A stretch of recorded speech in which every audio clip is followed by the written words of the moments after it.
Euzubillahimineşşeytanirracim. Bismillahirrahmanirrahim. Esselamu Aleyküm değerli izleyicilerimiz. İnşallah bu hafta, geçen hafta kaldığımız yerden devam edeceğiz. Geçen hafta peygamberleri görmüştük. Peygamberlerin hayatını tanımıştık. Kimlerdir, nasıl bir müessesedir peygamberlik müessesesi, bunları konuşmuştuk. En son peygamberlik sıfatlarından sıdkı, yani doğruluğu konuşmuştuk hocamla. Orada bitirmiştik programı. İnşallah bu hafta peygamberlik sıfatlarından kaldığımız yerden devam edeceğiz. Hocam hoş geldiniz. Hoş bulduk. Nasılsınız hocam? Allah razı olsun. Sağ olun. Teşekkür ederim. Sizler de iyisiniz inşallah. Elhamdülillah. Allah razı olsun. İyiyiz. Hocam geçen hafta peygamberlik sıfatlarında kalmıştık en son. Bir tanesini açıklamıştık. Sıdkı, yani doğruluğu, doğru sözlülüğü açıklamıştık. Orada süremiz yetmemişti. Programı kapatmıştık. İnşallah bu haftada ismet sıfatından başlamak istiyorum. Bize biraz ismet sıfatını açıklayabilir misiniz hocam? Evet, peygamberlerde zorunlu olarak bulunması gereken sıfatlardan bir tanesi de ismettir. Yani masumiyet, günahtan beri olmak. Bu peygamberlerde mutlaka olması gereken bir sıfattır. Çünkü peygamberler günahtan masum olmazsa onlar eğer kendileri günah işliyorlarsa örnek olamazlar. Sair insanlara örnek olamazlar. Veyahut günah işliyorlarsa o zaman onların sözleri bizim için sağlıklı olmaz. Yani sözü bağlayıcı olmaz. Bundan dolayı peygamberlerde mutlaka ve mutlaka bulunması gereken sıfatlardan bir tanesi de masumiyettir. Yani günahtan böyle masum olmasıdır. Evet. Bunu bazı insanlar sanki peygamberler melek gibi günah işleme melekesine sahip değildir anlıyorlar. Öyle değildir. Yani onlar da insandır. Onlar da günah işleyebilirler. Tabii günah işleme potansiyeli onlarda da vardır. Bu kabiliyet, fıtri bir duygu olarak onlarda da vardır. Her insanda nasıl böyle hayır işleme, şer işleme kabiliyeti, melekesi varsa peygamberlerde de vardır. Yani onlardaki bu duygu ölmüş değildir.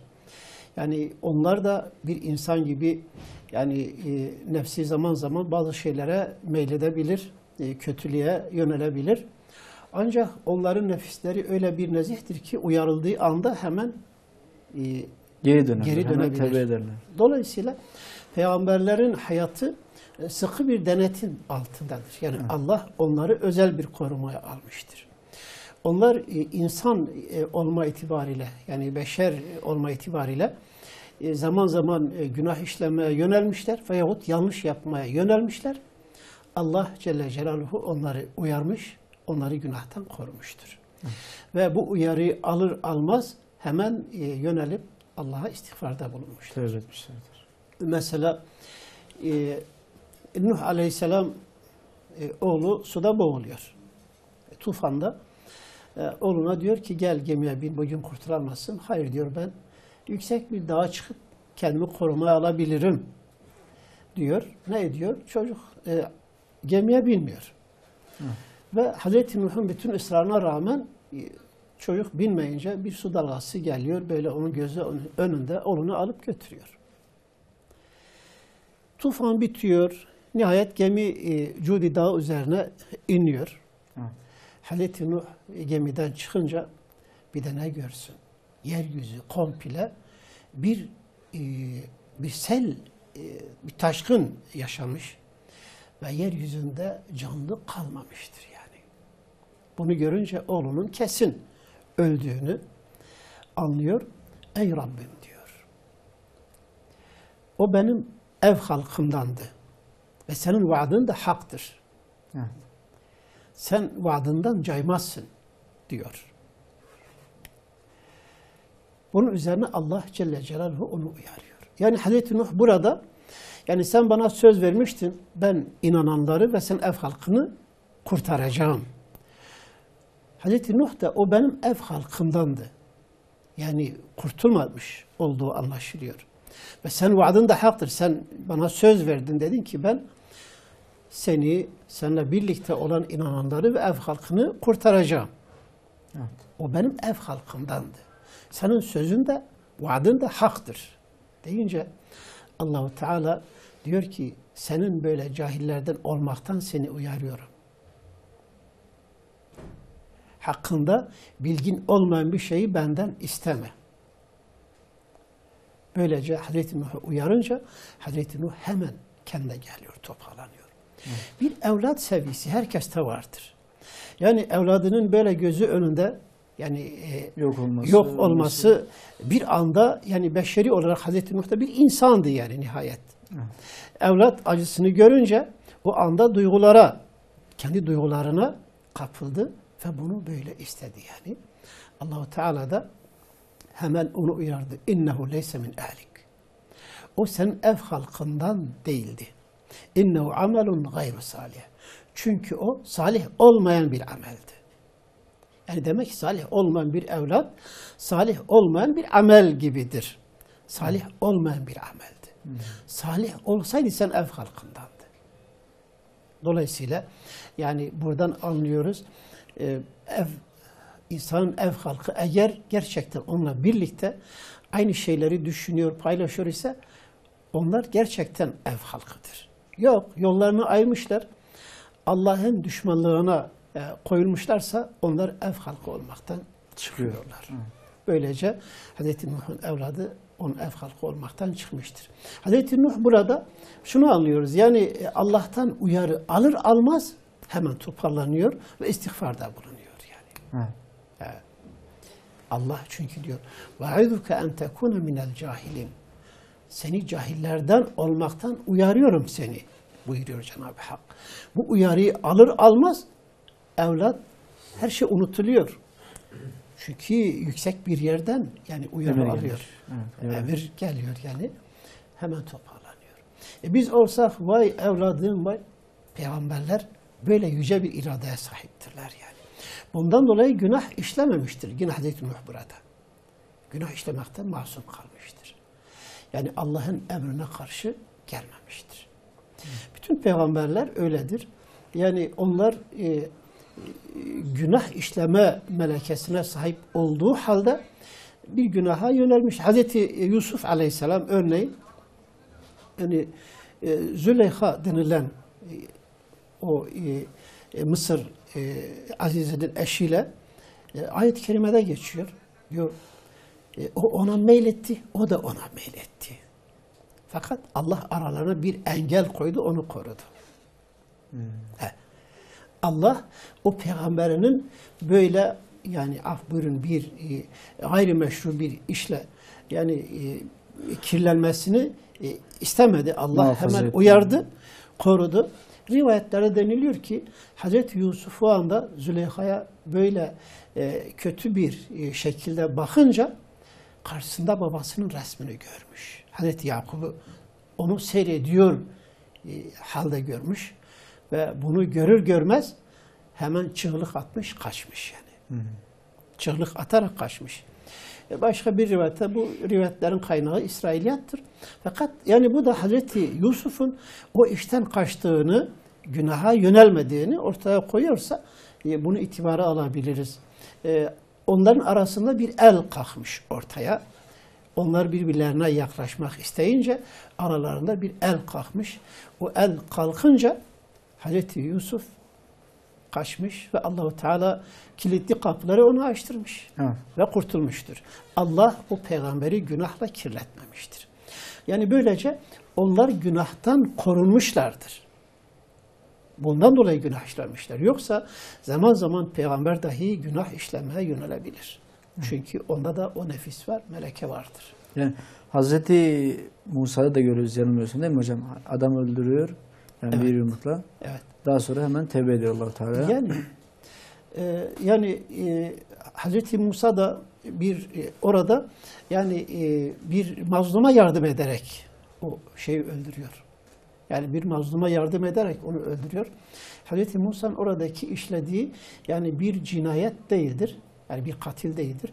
Çünkü bir mazluma karşı bir zalime, yani mazlum için zalime karşı çıkmıştır. Ve dolayısıyla yani öldürdüğü kişi zalim olan bir insandı. Evet. Bir mazlumu kurtarmıştır. Orada bir günah işlemiş değildir Hazreti Musa. Evet.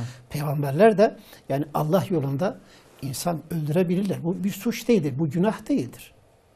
Nitekim Peygamberimiz Aleyhisselatü Vesselam da bir azılı müşrik vardı ki sürekli Mekke'deyken onu tehditle yani hep karşı çıkardı, tehdit ederdi ve sürekli onu taciz ederdi. Übey bin Halef adında. Übey bin Halef mesela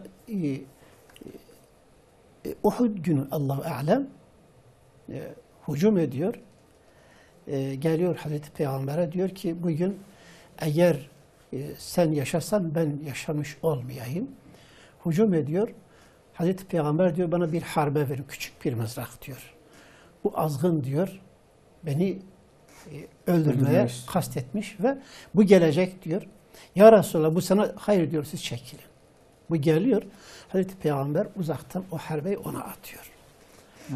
Harbe gidiyor. Tam böyle zırhının boyun ile gövde arasındaki birleştiği noktada böyle hafiften şurasını sıyırıyor. Boyunu biraz sıyırıyor. Hafif bir kanama oluyor. Büyük bir darbe de almıyor. Ama sarsılıyor. Geri gidiyor diyor Muhammed beni öldürdü. Ya bir şey yoktur yani bu ölümcül bir darbe. Hayır diyor. Sürekli ben Mekke'deyken gün gelir ben seni öldüreceğim. O da diyordu ki o gün gelince göreceksin ki ben seni öldüreceğim. Vallahi onun sözü diyor haktır. O yalan söylemez. Ben öleceğim diyor. Ya bununla sen ölmeyeceksin götürüp o geri karargaha. Basit bir yara. Basit bir yaradan dolayı yani onlar savaştan dönüp bakıyorlar ki Übey tahta olmuş gitmiş. Evet. Yani onunla ölüyor. Allah Celle Celaluhu o azgının, o işkencecinin ölümünü kendi peygamberine nasip ediyor. Evet. Bu bir günah değildir. Bu bir müşriktir yani. Yani meşru bir müdafadır yani. Evet. Ya, şeyde de var hocam bu Hazreti Yunus olayında da. Hazreti Yunus hani bir kavmini terk ediyor, bir yere kaçıyor. Allah-u Teala'nın tabi bir anlık şeyine geliyor. Aslında kendi ne derler? Bir anlık gaflete mi kapılıyor? Sonra bir balığın karnına işte gidiyor Allah-u Teala'nın Yunus balığın karnına. Ondan sonra tevbe ediyor orada. Yani aslında peygamberlere baktığım zaman hemen hata da işleseler o hatanın farkına vardıkları an ısrar etmeyip hemen geriye dönüyorlar. Evet, dönüyorlar. Evet. Bundan dolayı böyle bir masumiyet söz konusudur işte. Evet. Peygamber Efendimiz zamanında Peygamber Efendimizin de bir hadisi var, hadis-i şerifi. Bununla ilgili ben hayatımda 2 defa günaha yeltendim. İkisinde de Allah-u Teala beni muhafaza etti diye. O hani bir eğlence yerine gitmeye çalışıyor. Henüz gençlik çağında yani bir şarkıların söylendiği bir düğün gecesi diyelim. Allah Resulü Aleyhisselatü Vesselam diyor ben oraya yöneldim, gittim ve zaten nöbetle arkadaşıyla şehre iniyormuş. Kendisi o gece inince böyle bir eğlence yerine doğru giderken diyor ben bir anda uyuklama beni tuttu diyor bir duvarın dibinde biraz dinlenmek istedim ama meğer ki uyumuşum ancak sabahleyin güneş beni ısıtınca uyandım yani. Allah beni o kötü işten alıkoymak için orada bir uyku verdi bana. Ben orada uyuyakaldım. Böylece 2 defa böyle bir olay olmuş. Allah Resulü Aleyhisselatü Vesselam yani o kötü günaha bulaşmamıştır. Allah böylece peygamberlerini korumuş, muhafaza etmiştir. Ya aslında baktığımız zaman bütün peygamberler de ne zaman bir yani harama veya yanlışa meyletseler Allah-u Teala hemen onları doğru yola sevk etmiştir. Evet. Hocam üçüncü olarak üçüncü konumuza geçecek, üçüncü sıfata geçecek olursak emanet. Evet. Bunu Peygamber Efendimizin hayatında çokça görüyoruz. Yani müşriklerin bile onunla savaş halindeyken, onu boykota alırken, tecride alırken bile kendi mallarını ona emanet ettikleri rivayet ediyor bolca kaynaklarda. Ne dersiniz hocam emanet konusunda? Yani bu bütün peygamberler için aynı zamanda söz konusudur. Evet. Ama Peygamberimiz Aleyhisselatü Vesselam'ın hayatında daha da belirgin bir mahiyet kazanmıştır. Bütün peygamberler emin insanlardı. Yani peygamber olarak gönderilmeden önce de kavmi içerisinde en çok güvenilir, en çok itimat edilir insanlardı. Evet. En zor günlerde korumasız insanlar onlara sığınır, onlara iltica eder. En mahrem şeylerini onlara yani emanet bırakırlar ve en güvenilir insanları onları görürdü. Zor günlerde de onlara sığınırdı. Nitekim Peygamberimiz Aleyhisselatü Vesselam bahsettiğimiz tarzda müşrikler en yakınlarına güvenmiyorlar ama Allah Resulü Aleyhisselatü Vesselam'a güveniyorlardı. Büyük şeylerini böyle kıymetli eşyalarını, paralarını, bugünkü altınlarını vesaire takılarını yani arıyorlar. Bunu kimin yanına bırakırsam da muhafaza eder, istediğim anda bana bu emaneti iade eder. Arıyor. İlk aklına gelen Muhammedül Emin aklına geliyordu. Muhammedül Emin. Nitekim Peygamberimiz Aleyhisselatü Vesselam'ın bir lakabı da Emin'di.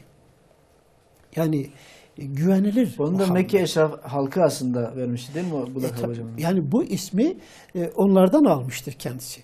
Evet. Bu bir lakaptır yani. İsmi Muhammed Aleyhisselatü Vesselam.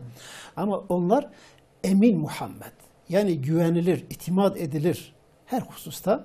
Yani ona yani güvenilebilir diye kendileri bunu bizzat kendi ağızlarıyla, dilleriyle bunu itiraf etmişlerdir. Nitekim bakıyoruz bu hususta mesela Aleyhisselatü Vesselam hicret ederken düşün ki onlarla bir savaş halindedir.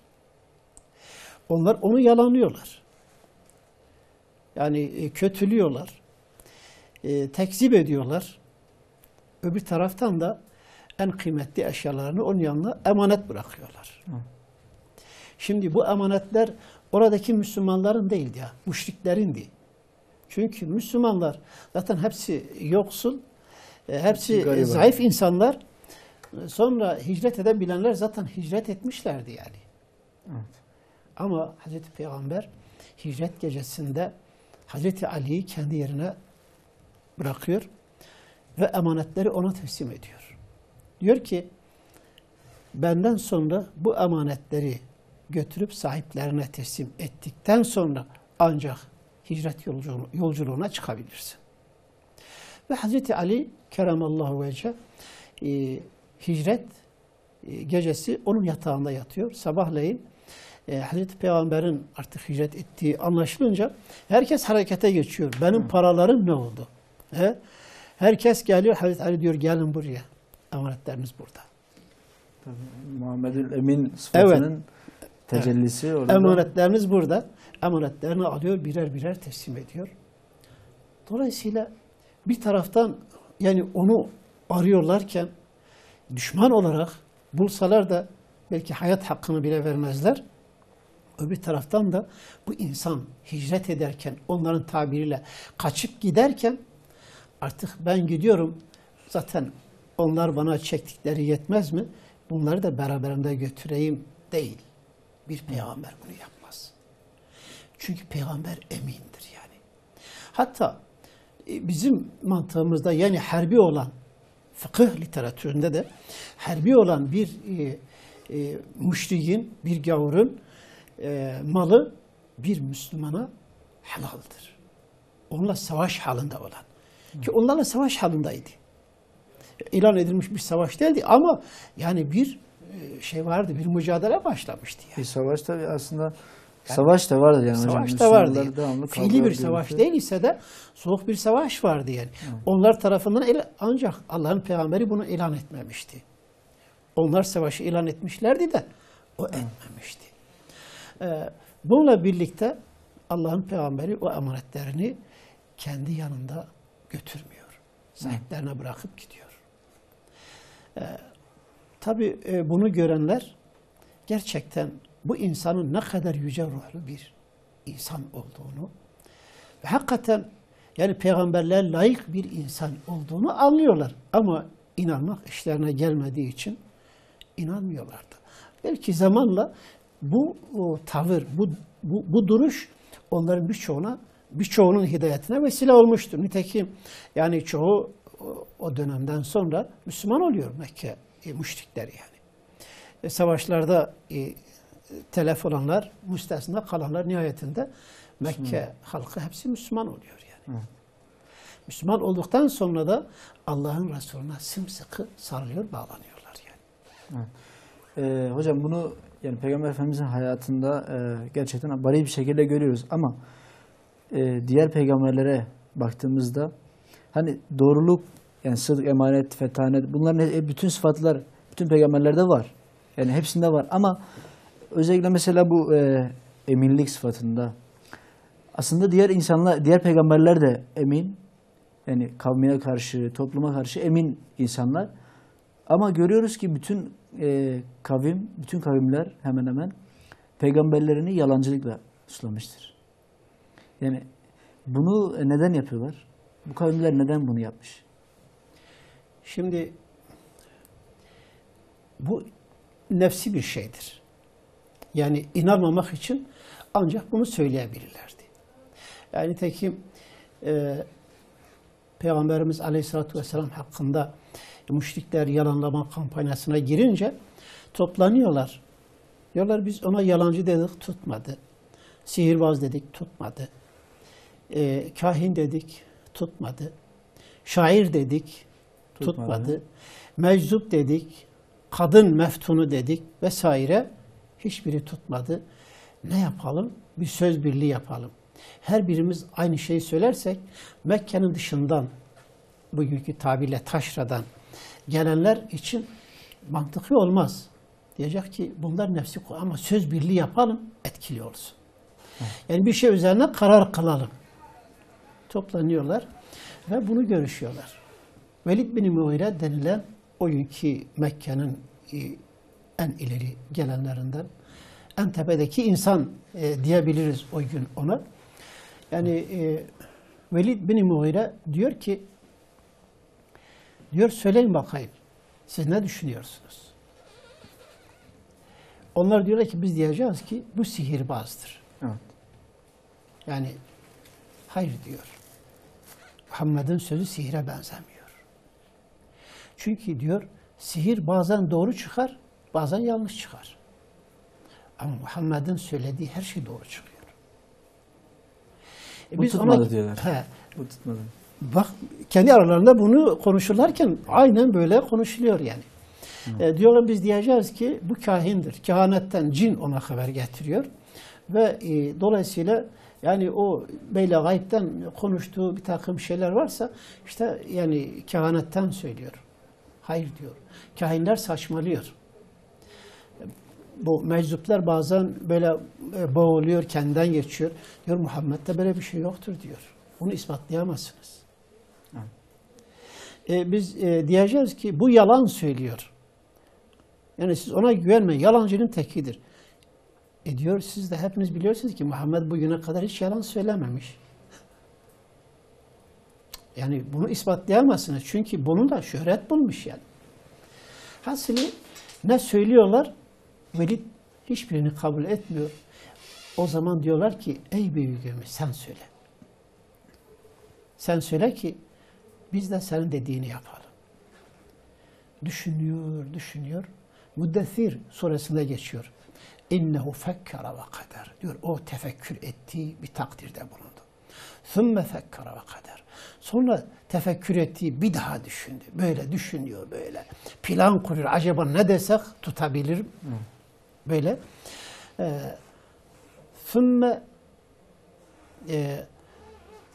Sümme basara ve nazar. Sümme edbera ve istekber ve kâle in hâze illa sihrun yu'ther. Sonra diyor, baktı, kaşlarını çattı. Sonra iyice düşündü ve yüzünü çevirdi. Dedi ki, bu ancak bir sihirdir. etkileyici bir sihirdir. Başkalarının sihrine benzemeyen yeni bir sihirdir. Böyle diyelim dedi. Burada hocam bir araya gidelim inşallah. Ardından devam edeceğiz. Değerli izleyiciler, kısa bir aradan sonra tekrar buradayız inşallah. Evet değerli izleyiciler, kaldığımız yerden devam ediyoruz. Hocam, en son müşriklerde kalmıştık. Müşriklerin Peygamber Efendimiz hakkında uydurma bir takım yaftalamalarında kalmıştık. Oradan devam edelim derseniz. Evet, bir ayet-i kerimeyi okumuştuk. Müddessir suresinde geçiyor. Allah Celle Celaluhu buyuruyor. İnnehu fekkar ve kader. O tefekkür etti, düşündü, taşındı ve bir takdirde bulundu. Fekutile keyfe kader. Kahrolası o. Nasıl da böyle düşündü ve taşındı, böyle yanlış bir karar verdi. Bir takdirde, kötü bir takdirde bulundu. Sümme abese ve besar. Sonra abes gördü ve kaşlarını çattı. Sümme edbera ve istekber. Sonra bundan yani arkasını döndü. Yani Hazreti Peygamber hakkındaki o takdirinden dolayı yani yeni bir şey, olumlu bir şey söylemek istemedi. Arka döndü ve kibirlendi. فَقَالَ اِنْ هَذَا اِلَّا سِحْرٌ يُؤْسَرٌ. Dedi ki bu etkileyici bir sihirden başka bir şey değildir dedi. Bunun üzerine yani Muhammed İkbal, Allah mekanı cennet eylesin, diyor ki o şeytanlar parlamentosunda büyük şeytan bir takdirde bulundu. Ve kendi yandaşlarına, o yavrucuklarına diyor bir talimatta bulundu. Dedi ki en iyisi siz sihirdir söyleyin. Çünkü onun sözlerine en yakın olan budur. Bu da değil. Ama en yakını bu. Diyor çünkü onun sözü kökü de ve dalı da meyve veren yani bir ağaca benziyor. Hani bazı böyle ağaçlar var sadece dalı meyve veriyor. Bazıları kökü meyve veriyor. Evet. Ama diyor bu öyle bir ağaca benziyor ki hem kökü hem de dalı meyve veren bir ağaç misalidir diyor. Sözleri etkileyicidir. Diyor onun sözlerine en yakın olan neyse diyor sihirdir. En iyisi bir sihirdir diyelim. Ve böylece ittifak kuruyor. Onlar kendi ağızlarıyla bunu itiraf ettikleri halde yine yalanlıyorlardı ki onların bu yalanlaması sadece nefislerine ağır geldiği için yani büyüklüklerine yani engel olduğu için dolayısıyla o büyükler, eşraf dediğimiz, mele dediğimiz onlar bunu istemedikleri için akıllarını çaldığı bir takım böyle bilinçsiz insanları da kendine bağlayarak, kullanarak böylece Allah'ın peygamber risaletini engellemeye çalışıyorlardı. Maşallah. Hocam yani Peygamber Efendimizin hayatına baktığımızda, bu anlattıklarınıza baktığımızda aslında peygamberin varisi olan biz Müslümanlar da, günümüz Müslümanları da bu tarz yaftalamalara epey maruz kalıyorlar. Dünya üzerinde ve günümüzde dünyanın dört bir yanında bu şu anda mevcut. Yani bu teröristtir, yani bu tarz benzetmeler, bu tarz yaftalamalar Müslümanlar üzerinde hep ola gelmiştir. Değil mi hocam? Yani bu tarihi bir tekerrürdür. Tarih tekerrürden ibarettir. Yani peygamberin misyonunu yüklenen hiçbiri yoktur ki peygamberin maruz kaldığı saldırılara, bu çirkin yaftalamalara maruz kalmış olmasın. Evet. Çünkü peygamber eğer buna maruz kalmış, hiç kimsenin defteri peygamber kadar beyaz değil. Hiç kimsenin geçmişi bu kadar, peygamberler kadar temiz değil. Buna rağmen peygamberler eğer bu tevhid davasını insanlara götürürken bu gibi şeylere maruz kalıyorlarsa bu davayı yüklenen hiçbiri yoktur ki buna maruz kalmış olmasın. Geçmişte olduğu gibi bugün de oluyor, gelecekte de olacaktır. Dolayısıyla bu yolun yolcusu olduğunu söyleyen insanlar, bu davaya yüklenen insanlar kendini buna da hazırlıklı görsünler. Çünkü bu kaçınılmazdır. Nitekim Peygamberimiz Aleyhisselatü Vesselam yani yeni Risalet döneminde henüz Daha yeni vahiy gelmiş ona. Varaka bin Nevfel'le görüşüyor. Varaka ondan bir takım sorular soruyor. O da cevap verince Varaka diyor ki eğer senin tebliğ dönemine kadar, zamanına kadar sağ kalırsam sana yardım edeceğim. Seni tasdik edeceğim. Seni yalanlayanlara karşı seni savunacağım diyor. Ve şunu da ekliyor. Kavmin seni bu şehirden çıkardığını görüyor gibiyim. Evet. Allah Resulü buyuruyor. Kavmin beni buradan çıkaracak mı? Evet diyor. Senin getirdiğin bu dava var ya, kim bunu getirmişse kavmi onu kendi yurdundan çıkarmıştır. Nefislerine ağır geldiği için. Çünkü o güne kadar değer gördükleri, yüce gördükleri bir takım şeyleri Peygamberin yeni getirdiği dinde, bu düşüncede onlar alaşağı ediliyor. Bir hayat sistemi değişiyor. Peygamberler ıslahatçı olarak gelmezler. Değişimci olarak gelirler. İnkılapçı olarak gelirler. Yani o güne kadar tevhide ters düşen ne varsa hepsine karşı çıkarlar. Ve hepsinin değişip tevhidi çizgiye getirilmesi için neler gerekiyor, nelerin söylenmesi gerekiyorsa o adımlarını atmakta. Bazı taşların oynaması gerekiyor. Tabii, yani bazı büyük taşlar. Büyük taşları. Büyük taşlar oynayacak. Dolayısıyla kendi büyük taş olarak gören insanlara dokunacak. Onların da bu gibi girişimleri kaçınılmaz olacaktır. Evet. Allah bizi de onlara hakkı varis olanlardan eylesin inşallah. Amin. Bizi eminlerden eylesin. Amin. Biz emin olalım da varsınlar onlar söylediklerini söylesinler. Evet, amin. Allah razı olsun hocam. Fetanet. Diğer bir sıfatta fetanet peygamberlerde gördüğümüz olaylar karşısında gerçekten peygamberler müthiş bir savunma veya çözüm önerileri geliştiriyorlar. Yani peygamberlerin hayatından gördüğümüz, özellikle Peygamber Efendimizin hayatından, yani bir olayla karşılaştıkları zaman çok güzel ve kısa çözümler ve süper, yani tabiri caizse süper çözümlerle olayların karşısına çıkmışlardır. Ne dersiniz hocam? Fetanet de peygamberlerde mutlaka olması gereken bir sıfat. Evet. Bir peygamber herkesten daha akıllı, herkesten daha zeki olması lazım. Böyle sıradan insanlar peygamber olamaz. Peygamberlik öyle bir şeydir ki yani konuştuğu zaman insan aklı duracak. Evet. Tarihte birçok insan mesela akıllı olabilir, zeki olabilir. Bir takım buluşlarda bulunabilir. Ama bu çok yönü değil, tek yönüdür. Filozoflar da nihayet bir takım buluşlarda bulunuyor. Bunlar deneme yanılma usulüyle bir takım gerçeklere var. Ama peygamberler öyle değil. Peygamberler çok zekidirler.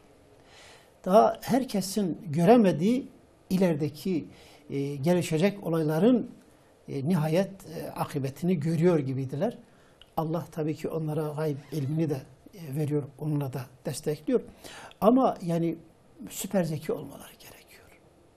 Evet. Peygamberler böyle herkesin aklının durduğu bir yerde sorunların artık yumak haline yani dönüştüğü bir ortamda hemen bir çözüm yaratırlar ki insanların aklı durur. Başka insanların anladığı tarzdan farklı bir şekilde bakarak olaylara çözüm getirirler. Örneğin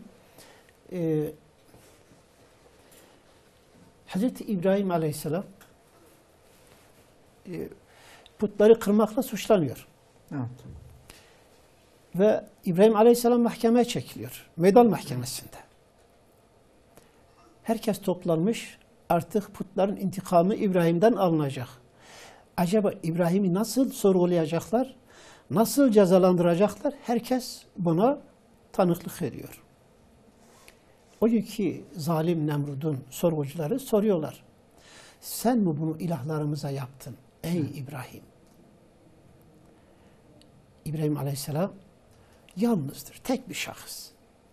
Orada onun tarafını tutan tek biri yoktur. Herkes aleyhine. Herkes ona hücum eder, onu böyle parçalarcasına hırçın. Böyle bakışlar altında Böyle bir ortamda İbrahim Aleyhisselam sorgulanıyor. Sen mi bunu yaptın ey İbrahim? Evet. Bu hakareti sen mi reva gördün bu aziz ilahlarımıza diyorlar. İbrahim Aleyhisselam hayır diyor.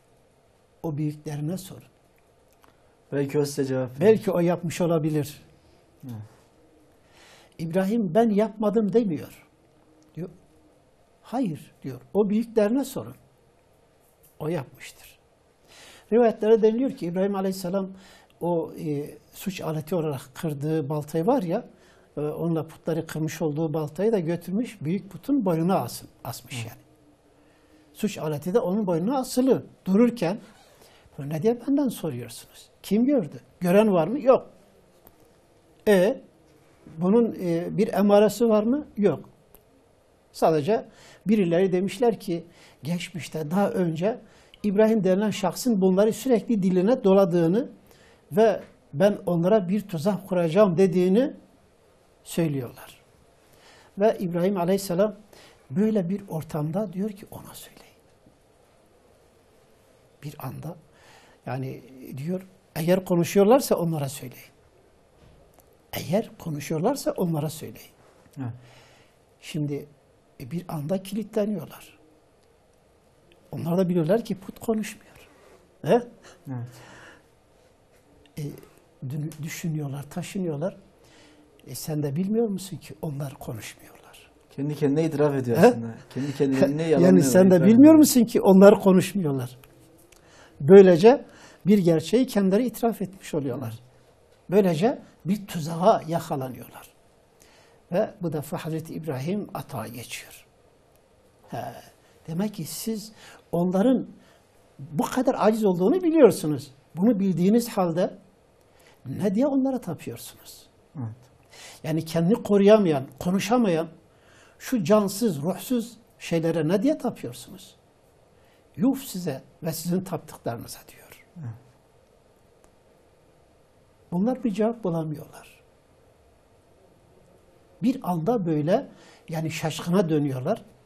Gerçekten biz zalimiz diyorlar. Gerçekten biz zalimlerdeniz diyorlar.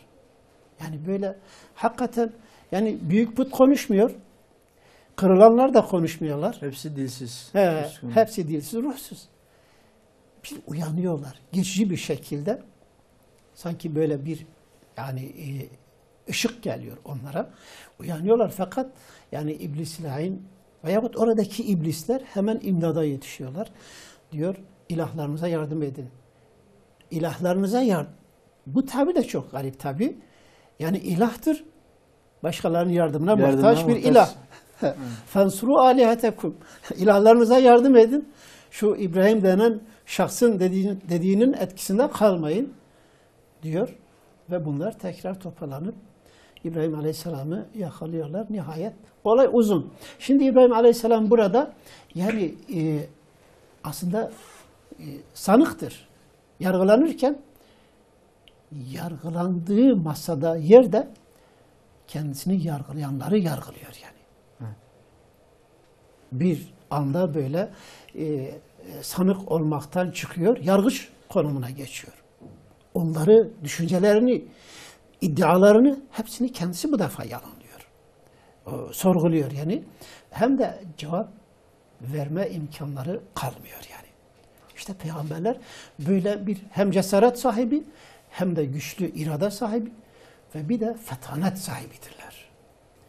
Böyle heyecan, korku onları etkilemiyor yani. Nitekim Peygamberimiz Aleyhisselatü Vesselam yani Hudeybiye anlaşmasında yine bakıyoruz müşriklerle Peygamber Aleyhisselatü Vesselam zamanında bir takım görüşmeler yapılıyor. Nihayet Hudeybiye barış anlaşması için mutabakata varılıyor. Evet. Olay çok uzun.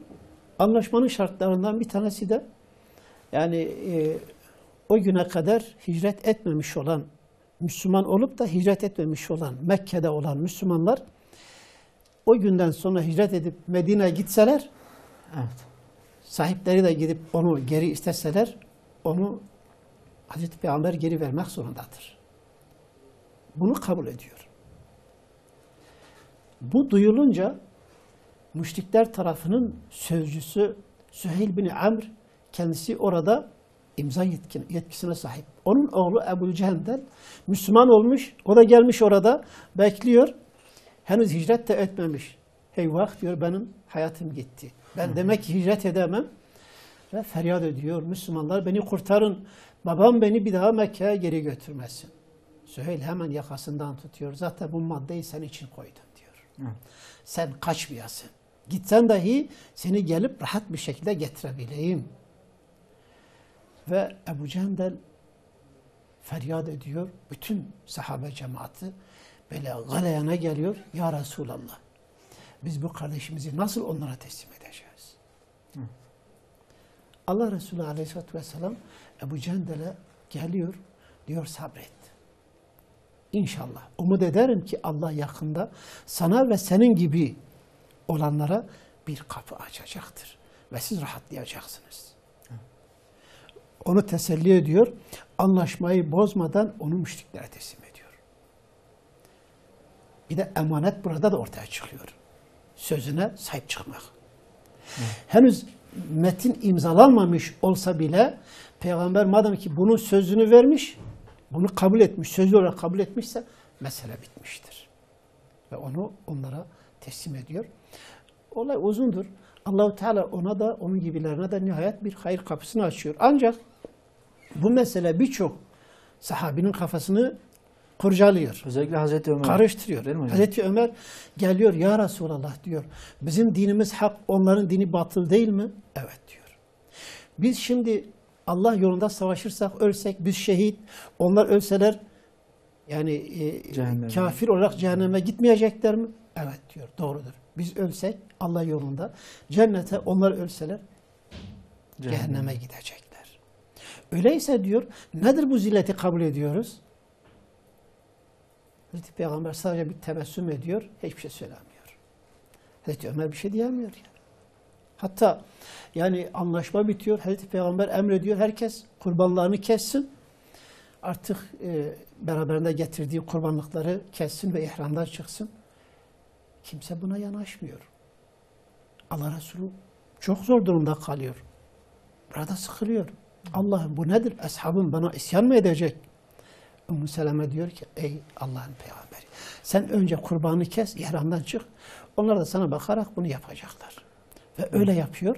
Ashab da yavaş yavaş artık Hazreti Peygamber'in ihramdan çıktığını görünce artık mecburen onlar da çıkıyorlar. Bu da başka bir aslında ama yani gün geliyor Hazreti Ömer gibi böyle bu anlaşma metnini bir zillet anlaşması olduğunu görenler hemen bu anlaşmadan sonra Fetih Suresi zaten nazil oluyor.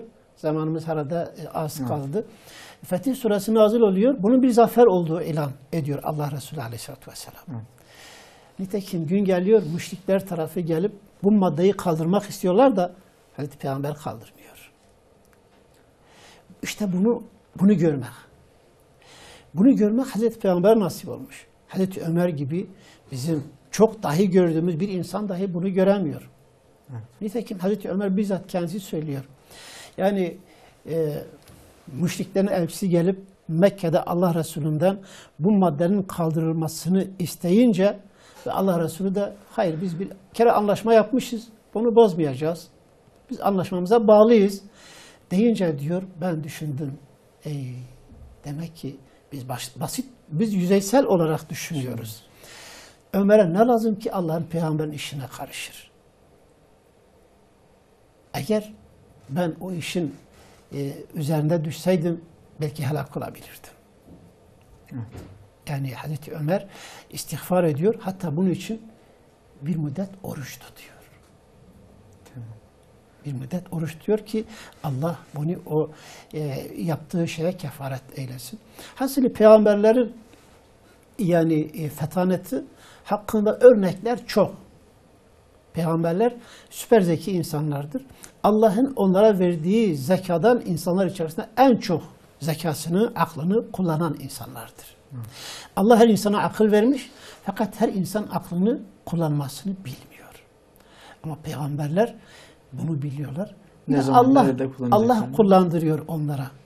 Evet. Bir de vahiyle Allah sürekli onları desteklediği için yani hem zeka, hem akıl, hem irade birlikte olunca işte yani peygamberlerin yaptığı şeyler diğer insanlardan farklı oluyor. Evet. Hocam burada özellikle şunu da sormak istiyorum. Yani aslında peygamberler özellikle nübüvvet yani ilahi vahiy noktasında zeki insanlar ve vahiy ile destekleniyor dediniz.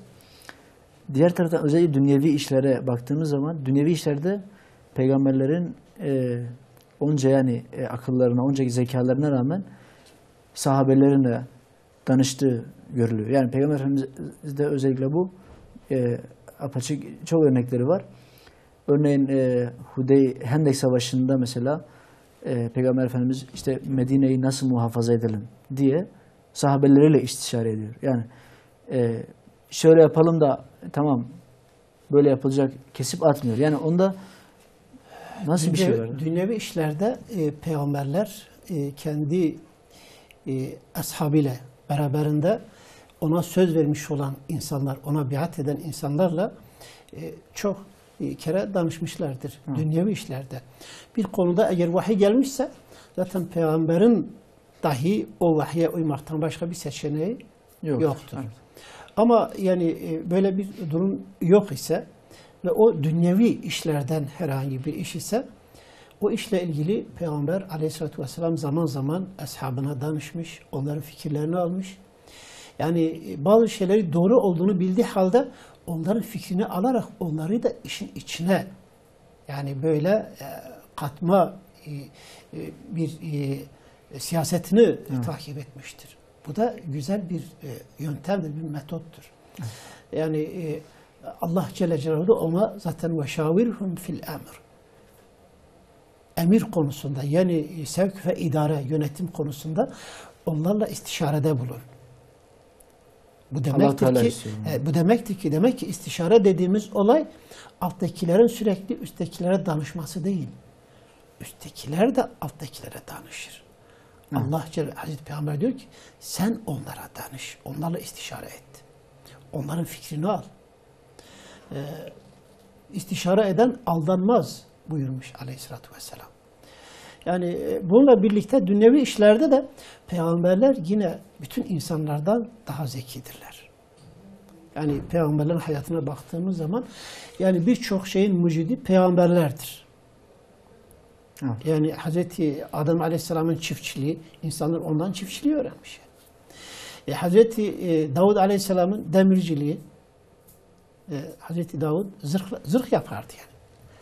O icat etmiş. Saati Yusuf Aleyhisselam icat etmiş. Yani. Evet. Zindanda değil mi hocam? Değil mi? Zindanda saati o icat etmiş. Yani bir şeyin mucididir yani. Terzilerin piri deniliyor ki İdris Aleyhisselam'dır. Evet. Mesleği terzi yani. Yani iğneyle dikişi insanlara öğreten İdris Aleyhisselam'dır. Marangozluğuyla meşhur olan Zekeriya Aleyhisselam var. Doktorluğuyla meşhur İsa Aleyhisselam var. Yani bu peygamberlerin yani bu işte yani bunu herkesten daha iyi bildiği, daha bir beceri ortaya koyduğu bir gerçektir yani. Yani peygamberlerin aklı ve zekası hem din konusunda hem dünya konusunda da herkesten daha çok çalışırdı. Daha fazla ve daha güzel örnekler ortaya koymuşlardı. Evet hocam. Bu hafta da programımızın sonuna geldik. Gerçi zaman su gibi akıyor ama İnşallah diğer başlığa haftaya geçelim hocam. Allah razı olsun. Ağzınıza sağlık. İnşallah. Allah razı olsun. Evet, değerli izleyiciler, bu hafta da programımızın sonuna geldik. Kaldığımız yerden inşallah haftaya devam edeceğiz. Şimdilik Allah'a emanet olun.